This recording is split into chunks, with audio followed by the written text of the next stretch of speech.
ఆచి చికెన్ మసాలా. నమస్తే, తెలుగు న్యూస్కి స్వాగతం. వివేకానంద రెడ్డి హత్య కేసు 2.0 మళ్ళీ మొదలు కాబోతుందా అని అనాలి. ఎందుకంటే సుప్రీంకోర్టు ఆదేశాల ప్రకారం దర్యాప్తు చేసిన సిబిఐ కూడా ఇక ఈ కేసులో ఏమీ లేదు, తేల్చాల్సింది, ఇక ట్రయల్ బిగిన్ కావాలి అన్నట్టే చెప్పుకొచ్చిన నేపథ్యంలో వైఎస్ సునీత మళ్ళీ తెలంగాణ హైకోర్టును ఆశ్రయించారు. ఇందులో సిబిఐ దర్యాప్తు చేయాల్సిన అంశాలు చాలా ఉన్నాయి, వాటి జోలికి వెళ్ళలేదు. వాటి జోలికి మళ్ళీ వెళ్లాల్సిందిగా సిబిఐని ఆదేశించండి అని తెలంగాణ హైకోర్టుకు వెళ్ళింది. ఎగ్జాక్ట్లీ గత కొన్ని సంవత్సరాలుగా అనలిస్ట్ అఫ్సాన్ రాయేష్ గారు ఏవైతే విషయాలు లేవనెత్తుతున్నారో అవే విషయాల్ని ఆమె హైకోర్టు దృష్టికి తీసుకెళ్ళింది. ఈ అంశాల మీద దర్యాప్తు జరపాలి అని. అఫ్సాన్ రాయేష్ గారే మనతో స్టూడియోలో ఉన్నారు, వారిని ఆహ్వానిద్దాం. నమస్కారం రాయేష్ గారు. నమస్కారం. మీరు గతంలో నుంచి లేవనెత్తుతూ వస్తున్న అంశాలే ఆమె ఫిర్యాదు రూపంలో హైకోర్టుకి తీసుకెళ్ళారు, కంప్లైంట్ రూపంలో. ఇప్పుడు 2.0లో ఇంకా ఏమన్నా జరుగుతుంది అని ఆశించవచ్చా? ఇప్పుడు వాస్తవంగా 2019 మార్చి 15వ తారీఖు వివేకానంద రెడ్డి గారి హత్య జరిగింది.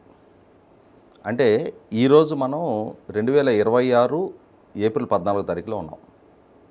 అంటే ఒకరోజు తక్కువగా 7 సంవత్సరాల 1 నెల అవుతుంది ఆ హత్య జరిగింది. చనిపోయిన వ్యక్తి ఏమి సామాన్యుడు కాదు. సరే, ప్రాణం ఎవరిదైనా ప్రాణమే, హత్య ఎవరిదైనా హత్యే, ఎవరి హత్యకైనా సామాన్య న్యాయమే దక్కాలి.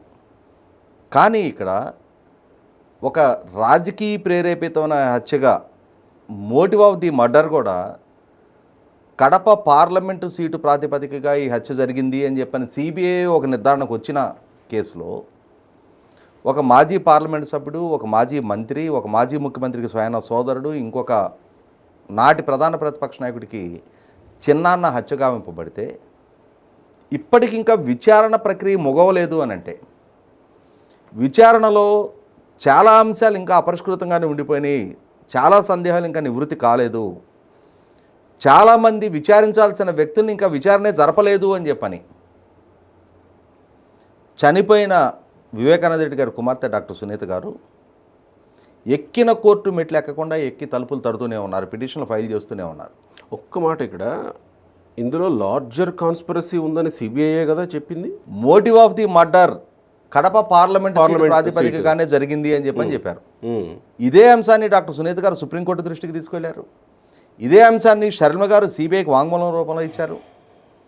అంతిమంగా సిబిఐ కూడా ఒక నిర్ధారణకు వచ్చింది, motive of the murder Kadapa parliament seat ప్రాతిపదికగా జరిగింది అని చెప్పని.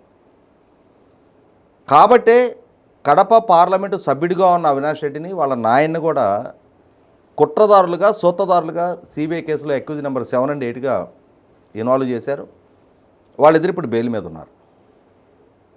మరి అటువంటప్పుడు ఇప్పటికీ డాక్టర్ సునీత గారు చాలా కీలకమైన ప్రశ్నలు లేవనెత్తా ఉన్నారు.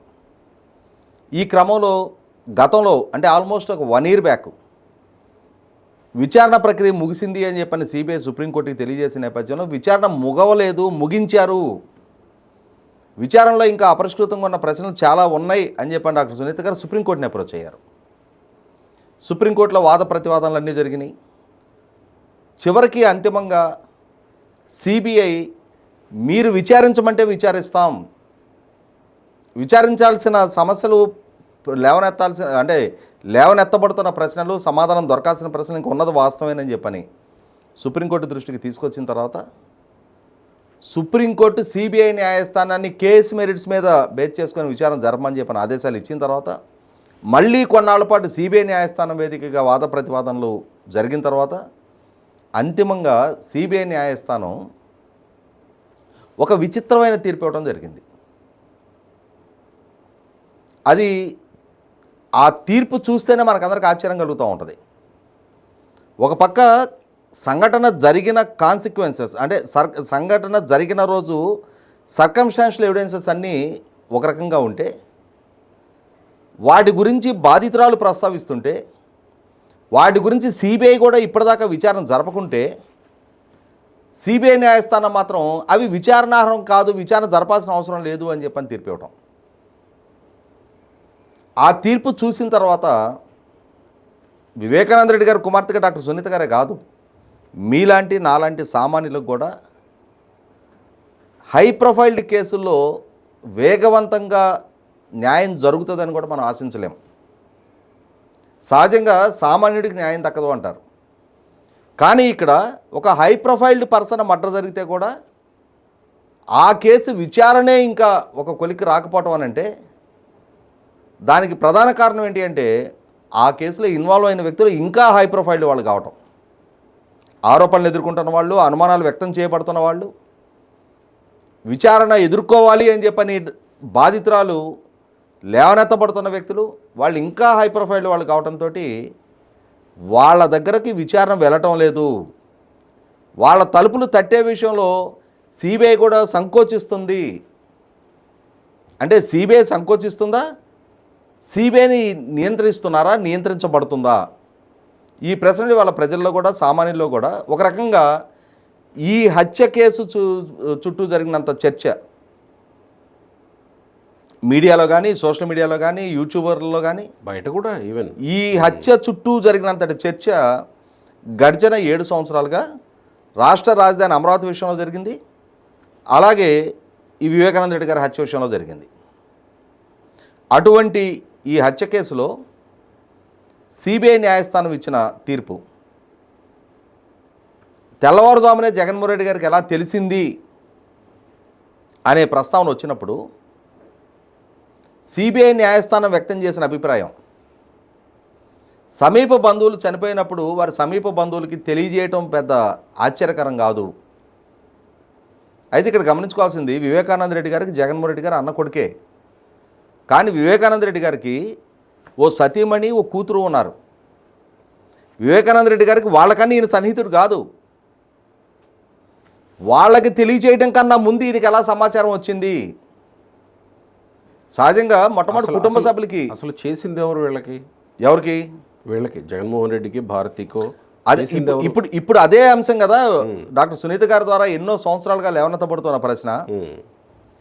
ఇవాళ అజయ్ కల్లం రెడ్డి, డాక్టర్ ఉమారెడ్డి వెంకటేశ్వర్లు జగన్మోహన్ రెడ్డి గారితో పాటు మేనిఫెస్టో గురించి చర్చించే సందర్భంలో జగన్మోహన్ రెడ్డి గారు వాళ్ళకి తెలియజేసినట్టుగా వార్త వచ్చింది. దాని మీద విచారణ జరిపితే అజయ్ కల్లం రెడ్డి ఉదయం 5:30కి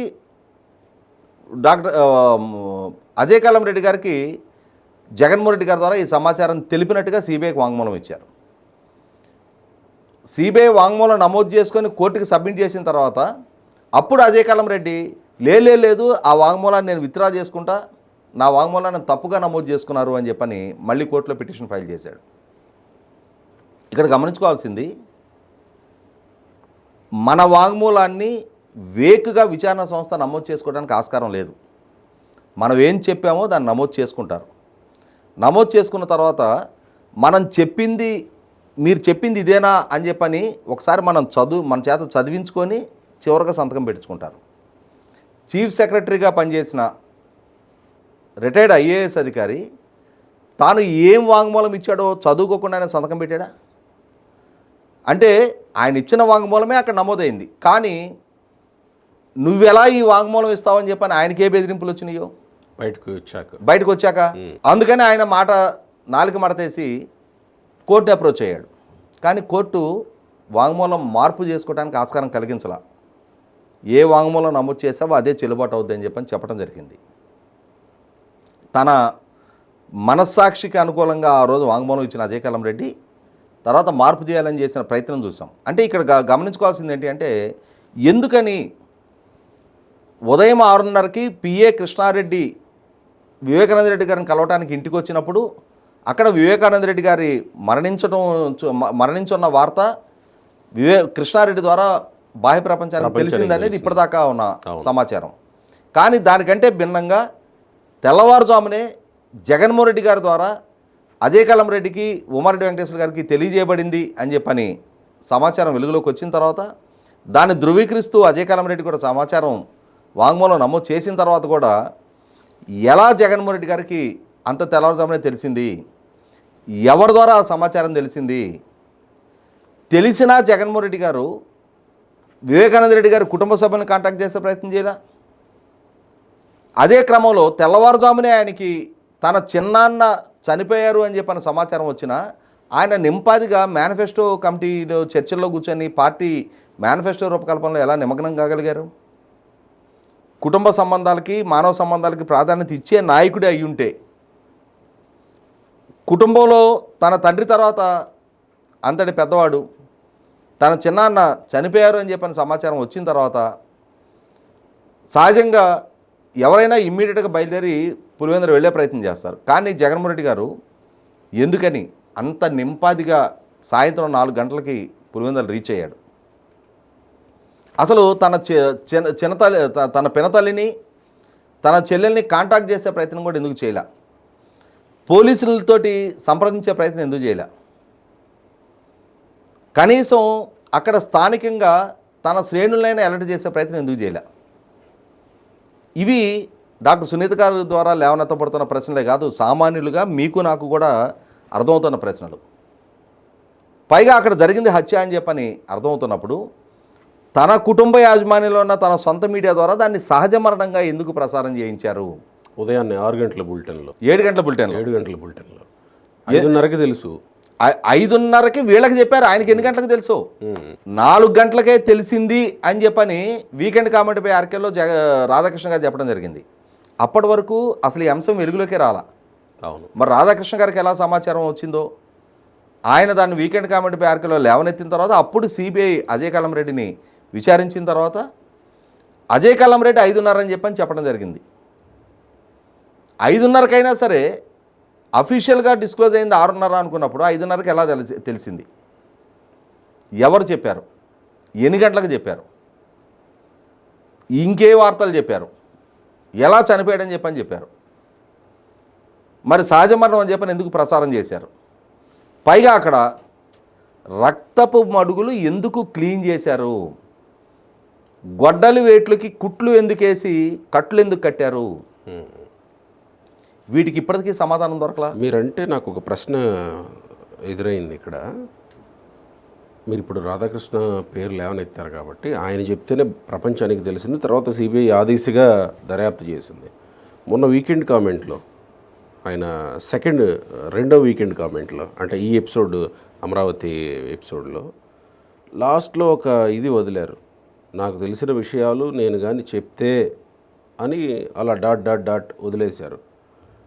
అవి ఏమన్నా వివేకానంద రెడ్డి హత్య కేసుకు సంబంధించినవి అయి ఉండవచ్చు అని అనుకోవచ్చా? రాజశేఖర రెడ్డి బతికున్న నాటి సంఘటన. రాజశేఖర రెడ్డి బతికున్నప్పుడుదా? ఓకే. అంటే ఇంకా బేపస్వైన కబుర్లు ఇంకేం తెలుసు ఆయనకి? ఇంకా విస్తు గొలిపే లోకం నిశ్చేష్టులే సంఘటనల గురించి ఇంకే సమాచారం ఉందా ఆయన దగ్గర? కాబట్టి ఇక్కడ 100కి 100 పాళ్ళు జగన్మోహన్ రెడ్డి గారి ప్రమేయం ప్రశ్నార్థకంగా కనిపిస్తూ ఉంది. సిబిఐ విచారణ జరుపుతున్న తీరు ప్రశ్నార్థకంగా కనిపిస్తూ ఉంది. అన్నిటికన్నా ముఖ్యంగా రేవంత్ రెడ్డి గారు ఓటుకు నోటు కేసులో 50 లక్షలతో పట్టుబడ్డారు అని చెప్పని income tax and enforcement directorate రంగప్రవేశం చేసినాయి. మరి ఇక్కడ సిఆర్పిసి 164 స్టేట్మెంట్లో దస్తగిరి పులివెందుల మేజిస్ట్రేట్ గారి ముందు ఇచ్చిన వాంగ్మూలంలో అడ్వాన్స్గా తనకు ₹1 ఇచ్చారు అని చెప్పారు. దాంట్లో సిబిఐ 72 లక్షల రూపాయలు రికవర్ చేసుకుంది.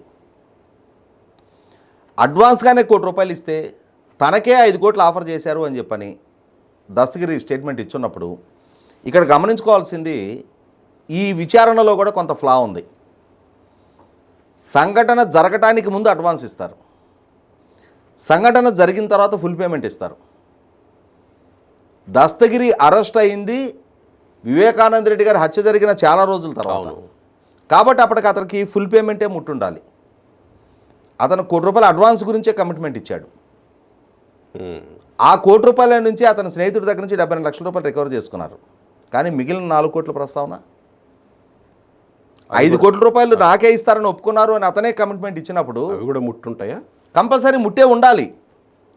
అంటే ఇష్యూ అయింది కదా, పోస్ట్ మార్టంకి వెళ్ళడం, తర్వాత హత్య కేసు అనడం, ఇదంతా ఇష్యూ అయింది కదా. ఈ నేపథ్యంలో ఏమన్నా సర్దుకున్నారు? ఎక్కడ జరిగింది హత్య అయి ఉన్నప్పుడు, చేయించింది హత్య అయి ఉన్నప్పుడు, హత్య చేయడం కోసమే సుపారీ ఒప్పుకున్నప్పుడు అవతల వ్యక్తి చనిపోకుండా బతికుంటే నీకు ఒప్పుకున్న డబ్బు మేము ఎందుకు ఇస్తాంరా అంటారు. వీళ్ళు ఇచ్చిన అసైన్మెంట్ వాళ్ళు పూర్తి చేశారు. అంటే ఏ ఇష్యూ కాకుండా అయిపోయి కంప్లీట్ కార్యక్రమాలు కూడా అయిపోయి అది వీళ్ళకి సంబంధం లేదుగా. ఓకే, ఇప్పుడు మర్డర్ అయిందా లేదా అన్నదే. మర్డర్ చేయడానికి వీళ్ళు అపాయింట్ చేయబడ్డారు, అంతేగాని కేసు కాకుండా విచారణ జరగకుండా చూసే స్థాయి వాళ్ళకి ఎందుకు ఉంటుంది? Okay okay. ఆ బాధ్యత మేము చూసుకుంటాం, మీకెందుకు, మీరైతే నరికేసేయండి అని చెప్పని ఇచ్చిన సుపారీ అది. దాని మేరకు వాళ్ళ విధి వాళ్ళు నిర్వహించారు. అడ్వాన్స్గానే ₹1 ఇచ్చినప్పుడు మొత్తం 40 కోట్ల రూపాయల ప్రస్తావన వచ్చినప్పుడు దస్తగిరికి ₹5 కోట్ల ఆఫర్ చేయబడినప్పుడు మరి మిగిలిన వాళ్ళకి ఎంత డబ్బు ముట్టింది అనేది, దస్తగిరికి మరి పని పూర్తయినాక ఇచ్చిన ₹4 కోట్ల ప్రస్తావన ఏంటి, అసలు ఆ దిశగా ఇన్కమ్ ట్యాక్స్ కానీ ఎన్ఫోర్స్మెంట్ డైరెక్టరేట్ కానీ ఇన్ని కోట్ల రూపాయల ప్రమేయం, ఇన్ని కోట్ల రూపాయలు చేతులు మారాయి అని అంటే నగదు రూపంలో ఇన్ని కోట్ల రూపాయల నల్ల డబ్బు మెయింటైన్ చేస్తున్న ఆ స్థాయి ఉన్న వ్యక్తులు ఎవరు? నల్ల డబ్బే ఒక హత్యకే ఇన్ని కోట్ల రూపాయలు ఖర్చు పెట్టగలుగుతూ ఉన్నారు అని అంటే మరి వాళ్ళు ఇంకా మిగిలిన వాళ్ళ వ్యవహార శైలి, వాళ్ళ దైనందిక జీవితం, వాళ్ళ రాజకీయ కార్యకలాపాలు వీటిల్లో ఇంకెంత నల్ల డబ్బు ఇన్వాల్వ్ అవుతూ ఉంది. అసలు ఆ దిశగా ఎందుకని ఇప్పటిదాకా సిబిఐ విచ్ కానీ ఇన్కమ్ ట్యాక్స్ కానీ ఎన్ఫోర్స్మెంట్ డైరెక్టరేట్ కానీ విచారణ జరపలా? అసలు వాళ్ళ రంగప్రవేశం జరగలా? అంటే రేవంత్ రెడ్డి గారి కేసులో ఒక న్యాయం, ఇక్కడ స్పష్టంగా ₹72 లక్షల రికవర్ అయినాక కూడా ఆ దిశగా ప్రయత్నం జరగలేదు అని అంటే సిబిఐ తను గూగుల్ టేక్అవుట్ పరిజ్ఞానంతో హత్య జరగకముందు ఎవరెవరు ఎక్కడెక్కడ సమావేశం అయ్యారు, హత్య జరిగిన తర్వాత ఎవరెవరు ఎక్కడెక్కడ సమావేశం అయ్యారు అని దస్తగిరిని అప్రూవర్గా మార్చుకునే విషయంలో, వ్యక్తుల ప్రమేయాన్ని ఒక స్థాయి వరకు నిర్ధారించే విషయంలో సక్సెస్ అయిన సిబిఐ తర్వాత ఈ విచారణని ఈ విధంగా గాలికి వదిలేయాల్సిన పరిస్థితి కల్పించబడిందేమోనని అనుకుంటున్నాను నేను. ఓకే, మరి ఇప్పుడు ప్రొసీజర్ ఏంటి? ఈమె హైకోర్టుకు వెళ్ళింది, ఇప్పుడు మళ్ళీ డాక్టర్ సునీత గారు సుప్రీంకోర్టు ఆదేశాల మేరకు సిబిఐ న్యాయస్థానంలో తనకు న్యాయం దక్కని నేపథ్యంలో బాటం నుంచి కిందకు వచ్చింది కేసు. గతంలో సిబిఐ న్యాయస్థానం నుంచి హైకోర్టుకి వెళ్ళారు, హైకోర్టు నుంచి సుప్రీంకోర్టుకి వెళ్ళారు, మళ్ళీ సుప్రీంకోర్టు నుంచి బాలు సిబిఐ న్యాయస్థానానికి వచ్చింది. సిబిఐ న్యాయస్థానం ఇచ్చిన ఆదేశాలతో కన్విన్స్ కానీ డాక్టర్ సునీత గారు మళ్ళీ ఇప్పుడు హైకోర్టుని అప్రోచ్ అయ్యారు. గతంలోనే సుప్రీంకోర్టులో ఎన్ని సంవత్సరాలు ఈ కేసు విచారణ జరుగుతుంది అని చెప్పని సునీత గారిని ప్రశ్నిస్తున్నారు. ఆమె లేవనెత్తుతున్న ప్రశ్నను మీరు సకాలంలో ఎందుకు విచారణ జరపడం లేదని ప్రశ్నించాల్సింది సిబిఐని. నా తండ్రి హత్యలో పలానా వాళ్ళ ప్రమేయం ఉన్నట్లుగా నిర్ధారణ అవుతూ ఉంది, వాళ్ళ కదలికలు, వాళ్ళ వ్యవహారశైలి అనుమానాస్పదంగా ఉంది, ఈ అంశాల ప్రాతిపదిక మీద విచారణ జరపాలి అని ఆమె న్యాయస్థానాన్ని అప్రోచ్ అవుతూ ఉన్నారు. ఎందుకు జరపడం లేదు అని చెప్పని సిబిఐని ప్రశ్నించాల్సిన న్యాయస్థానం ఇంకెన్నాళ్ళు విచారణ జరపాలని ఆమెను ప్రశ్నిస్తున్నారు. అంటే ఇక్కడ ఒక హత్య కేసు 7 సంవత్సరాల 1 నెల గడిచినా కూడా ఇంకా ఇప్పటికీ విచారణే ఒక లాజికల్ కంక్లూషన్కి రాకపోవటం అనేది, అసలు సిస్సలు సూత్రధారులు ఎవరు, పాత్రధారులు ఎవరు అనేది ఇప్పటికీ ఇంకా నిర్ధారణ కాకపోవడం అనేది, సూత్రధారులుగా నిర్ధారణ అయిన వ్యక్తులు మాత్రమే కాదు ఇంకా పెద్దవాళ్ళ ప్రమేయం కూడా ఉంది అని చెప్పని, అసలు వీళ్ళ ప్రమేయం గురించి ఎందుకు విచారణ జరపడం లేదు అని చెప్పని జగన్మోహన్ రెడ్డి భారతి గురించి పదే డాక్టర్ సునీత గారు న్యాయస్థానాన్ని అప్రోచ్ అవుతున్న నేపథ్యంలో ఆ దిశగా ఇప్పటివరకు ఆదేశాలు రాకపోవటం, తన తండ్రి మరణానికి అసలు సూత్రధారులు ఎవరు అనే నిగ్గు తేల్చడం కోసం డాక్టర్ సునీత గారు జరుపుతున్న పోరాటం, సుదీర్ఘ న్యాయ పోరాటం, ఆమె ఆర్థికంగా స్థితిమంతురాలు కావటానికి కాబట్టి ఇన్ని న్యాయస్థానాల మెట్లెక్కి ఇంతకాలం పాటు పోరాటం చేయగలుగుతుంది. కానీ పైగా ఎడ్యుకేటెడ్ కాబట్టి ఉన్న ఛార్జ్షీట్ పేపర్లు అన్నీ చదువుకొని అందులో ఫ్లాస్ అన్నీ బయటికి తీసి నిద్రలేని రాత్రులు గడిపానని చెప్తున్నాను. కాబట్టి ఆ తండ్రి మరణానికి న్యాయం కోసం ఆమె ఒంటరి పోరాటం చేయగలుగుతుంది. కానీ అదే సామాన్యులైతే పెద్దరాళ్ళ కింద చేతులు పెట్టామని చెప్పని ఎప్పుడో వదిలేసి ఊరుకునేవాళ్ళు. కనీసం ఆమె చేస్తున్న ఈ పోరాటానికి ఇప్పుడు హైకోర్టు అయినా సరే స్పందించి ఆమె లేవనెత్తుతున్న అర్థవంతమైన ప్రశ్నలకి అర్థవంతమైన సమాధానాలు రాబట్టే దిశగా విచారణ జరిపించాలని చెప్పని కోరుకుందాం. ఒకవేళ హైకోర్టులో ఆ దిశగా రాకపోతే మళ్ళీ సుప్రీంకోర్టుకి వెళ్ళడానికి అవకాశం ఉంటుందా? వెళ్ళాలి. ఆల్రెడీ సుప్రీంకోర్టు చెప్పేసింది కదా. అంటే ఒకసారి సుప్రీంకోర్టు చెప్పినా ఆమె రివ్యూ పిటిషన్ ఫైల్ చేసుకోవడానికి ఆస్కారం ఉంటుంది ఇంకా పై బెంచ్కి. రైట్ అండి, థ్యాంక్ యూ.